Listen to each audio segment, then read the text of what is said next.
시청자 여러분 안녕하십니까? 한국 현대사 오늘 15번째 시간으로 경제 부분을 하겠습니다. 신자유주의가 가져온 허상에 대해서 이야기하도록 하겠습니다. 제가 신자유주의에 대해서 이렇게 비판적인 이유는요. 우리는 국민들 전부 5천만 명이 어울려서 살아가는 나라입니다. 그러면 그 5천만 명 중에서 한 50만 명한테는 좋은 이데올로기가 있겠죠.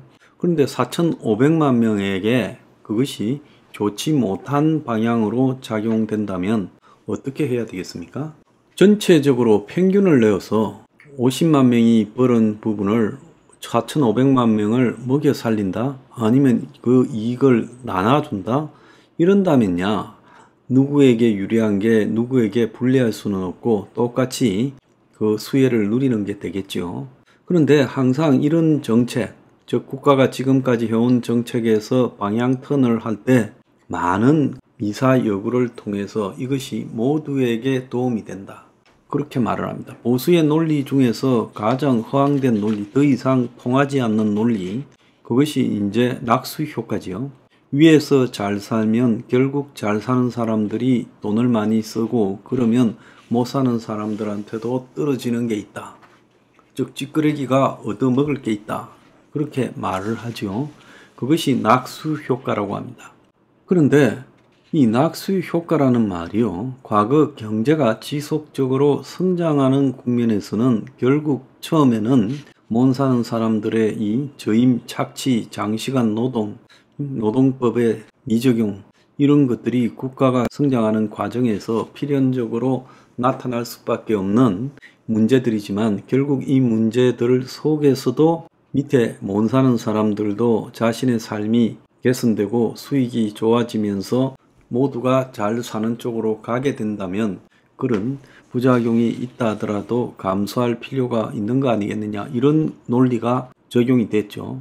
자, 그래서 60년대 후반 70년대 초반에 이촌 향도가 시작이 되고 먹고 살기 어려워서 머리수라도 줄이기 위한 부모의 의지, 또 도저히 시골에서 미래가 보이지 않은 청년들의 의지 등이 결합이 되어서 청년들이 대거 도시로 밀려들었고, 자, 그들은 도시 외곽에 도저히 사람이 살만한 주거 환경이 되지 못하는 판잣집에 거주하면서 도시 곳곳에 공장에서 도시 곳곳에 식당에서 100시간에 가까운 노동을 하면서 돈을 모으기 시작했어요. 근데 그런 사람들도 경제가 성장되니까 결혼을 하고 자녀를 낳고 집을 가지고 대학을 자녀들을 보낼 수 있게 되고 자녀를 결혼식 시키는 그런 시대가 있었습니다. 그래서 지지리도 고생스럽고 공삼 같고 힘들었던 시절이지만은 결국 그 시절이 지나고 나니까 그들도 중산층의 대열에 합류를 할 수 있었던 게 대한민국의 90년대까지의 성장 과정이었죠. 근데 90년대 이제 신자유주의가 본격적으로 한국에도 많은 강요를 하기 시작했죠. 그래서 세계화, WTA, FTA 이런 형태로 경제적 영토가 확장되는 신자유주의에 전부 동참해라고 하는, 그래서 김영삼 정권 때 OECD 가입을 하고 우리도 선진국에 간 것처럼 해서 신지식인이라는 걸 뽑고 난리를 쳤지만은 결국 IMF를 맞이한 바도 있습니다. 어쨌거나 그런 신자유주의의 결과 성장한 그 승리의 과실을 따먹은 사람은 한국의 수출 대기업이죠.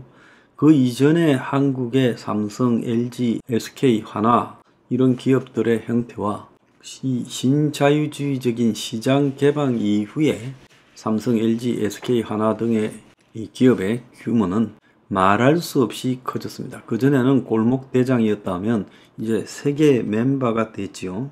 자, 반면에 패배자들도 있었습니다. 그전엔 한국 농업이 막강한 위치를 차지하고 있었는데 FTA로 인한 농업 개방으로 지금 미국산, 호주산 쇠고기가 들어오고 전 세계 칠레산 과일부터 시작해서 미국산 견과류부터 농업 대부분이 개방이 됩니다. 특히 중국에서 채소, 김치 등이 엄청 들어오죠. 수산물도 들어오고 있고요. 심지어 아프리카, 세네갈, 깔치까지 들어오고 있습니다. 자, 엄청난 농업 투자를 했지만은 결국은 농업 개방은 농촌 전체를 상당히 황폐하게 만들었고요. 이제 농업에도 기업의 영향력이 커져서 닭을 비롯한 축산 상당수가 계열화되어 버렸죠. 그래서 옛날에 축산 농업을 자기 농업으로 하던 게 아니라 그냥 생산 대행 업체로 전락해버린 측면이 강합니다. 쌀 농사도 많이 기반이 무너졌고요. 그리고 과일 농사도 수시로 외국 과일들과 경쟁을 해야 되는 상황에 놓였습니다. 자, 한국의 전통 기업의 형태인 섬유, 의복, 신발 등 이런 산업이 다 붕괴가 됐죠. 그래서 한국의 전통적인 꿀뚝 산업이 굉장히 붕괴가 심하게 되었습니다. 그래서 중소기업이 황폐화되고 폐업이 잇따르는 상황이 지금 신자유주의 이후에 전개가 되죠. 중국에서 싸게 들어오는 공산품을 국내에서 생산해서 도저히 경쟁력을 맞출 수 없는 그런 상황이 벌어지고 있지요. 그래서 국내 시장에는 외국산들이 점령을 하기 시작했고, 시장뿐만 아니라 각종 플랫폼에도 외국산이 점령하기 시작했어요. 관광에도 에어비앤비, 차량 이용에도 우버, 그리고 중국 알리, 테무, 쉬인 같은 이커머스, 아마존. 그래서 해외 이 플랫폼들이 국내 소비 시장을 장악하기 시작했습니다. 자, 국내에서는 노동 환경이 굉장히 바뀌었죠. 그 이전에는 평생 직장 개념으로 연공 서열형식의 직장 생활이 있었죠. 그게 비효율이라고 생각을 할지 모르지만은 당시는 이런 연공 서열형의 직장이 가져다 주는 이점도 컸습니다. 한번 20대 때 들어가면 한 65세에 대해서 정년퇴직할 때까지 다녀야 될 직장이다. 그래서 직장이 마치 학교나 1차원적 집단처럼 나의 모든 것을 해결해주는 곳이었죠.